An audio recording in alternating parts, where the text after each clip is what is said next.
the one beauty of the world at the moment is brands have their own direct route to consumers through their digital channels. Now, the challenge is cutting through and creating something. And, going back to your anecdote, which I love about, I think, if I had £1 for every client that says, how do you go viral? I'd have a few quid.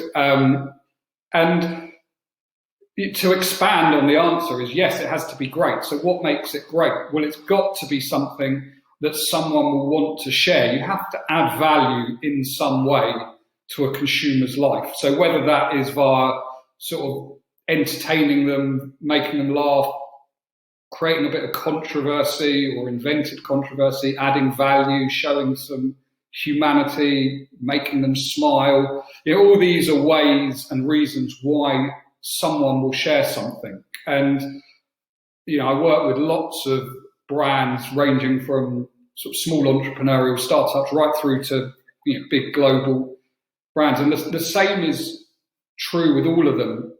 They want to say everything. They constantly want to communicate. And what I'll always try and work with when I'm working with a brand is, what's that thing that is going to make you stand out? What's the difference? If you're the pram company, why is your pram different, better, more interesting than your competitors? Is it better quality? Is it its environmental credentials? Is it cheaper? What are you going to produce that people are going to want to share and talk about? And the same is true when you're speaking to media.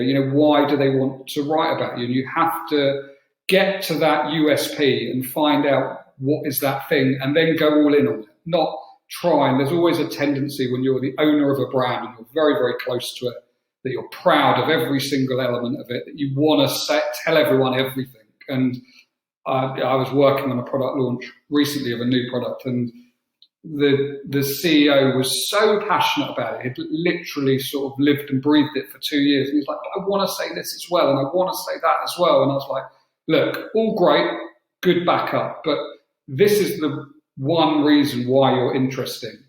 Don't try and say everything. And in the end, I sort of convinced him to go all in on the one message, and it worked brilliantly. But, before we started talking and debating, he had 4, maybe 5 different things, which were all quite interesting. But it was clear to me from the outside in, there's one standout difference that would get people engaged and most importantly, get people buying the product. So, it's hard to give advice when you're being generic and you don't know what industry, what product you're talking about. But I'd always say, just ask yourself the question, what's interesting? Why will people want to talk about this? And try and be a bit disruptive in your communication.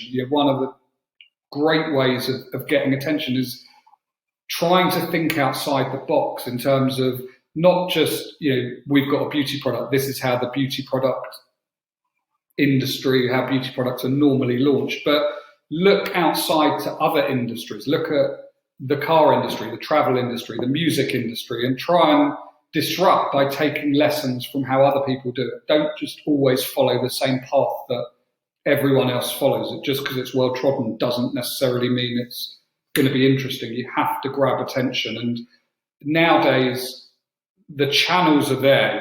Reaching lots and lots of people is easy. It's not hard to get eyeballs. What's hard is to get engagement. And just because those channels are there, don't feel like you have to use them. Just because you have social media, it doesn't mean you have to tweet, post, whatever, 100 times a day. Think about what you're going to use those channels for and how that message is going to be received and spread, and do it sparingly. So, as I say, it's quite hard to give advice, and there's probably people that will be listening to this thinking, that doesn't work for me because, and I get that. But hopefully some of those principles people can take on and maybe get one sort of bit of inspiration from.